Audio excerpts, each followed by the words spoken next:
Inibingelele ngiphinde nginamukele kwiNyati no-TV umqala ubole channel. Sicela uchofe ibutton elibhalwe subscribe lapho uzoba somathubeni ukuthi uthole indaba eyihamba phambili uyithole isashisa. Bafowethu indaba zanamhlanje zithi uGatsheni umfowandlo useyitholele 1 million views lapha ku-YouTube kwingoma yakhe akayikhipha ethi Hit After Hit. Yakhumbula-ke ukuthi uGatsheni umfowandlo insizwa esiyiqophele umlando kakhulu ekade yafika kumaskandi kodwa ithe ukuthola ukukhululeka kule minyaka eyedlule. Waqala-ke manje abantu bamthanda konke la ka-performa khona abantu bamjabulela, mkhombisa ukumjabulela insizwa. Siyakhumbula ukuthi uGatsheni akuyena umculi oqalayo ukuthola 1 million lapha ku-YouTube lapha kuma-views.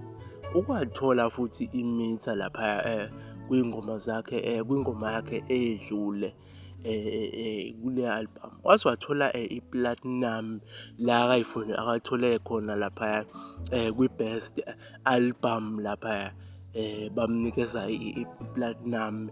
Lokho-ke kusikhombisa ukuthi emculweni bafowethu siyeza isikhathi sakho, ngathi uyayibona ukuthi usasephansi kangakanani, sizofika isikhathi sakho nawe uthole izinto ezinhle emculweni. Bafowethu siyamongela uGatsheni umfowandlovu lapho useyitholele 1 million u-Hit After Hit. Lokho kusijabulisa kakhulu ukuthi iNingizimu Afrika yonke sesithola ukusekana, siyathandana sisonke bafowethu,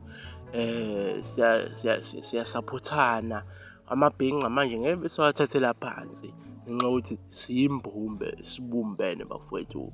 Cela lokho enikwenze kuGatsheni bafowethu niphinde nikwenze nakubanye abaculi ukuthi nabo beke befike kwi-million, ngoba masibuka lapha kweminye imicimbi kuye kubheke ukuthi iy'ngoma zakho kukhona ngini ingoma yakhe eyodwa eke yafika kwi-million njengani, njengagcwalisa Spring Picnic.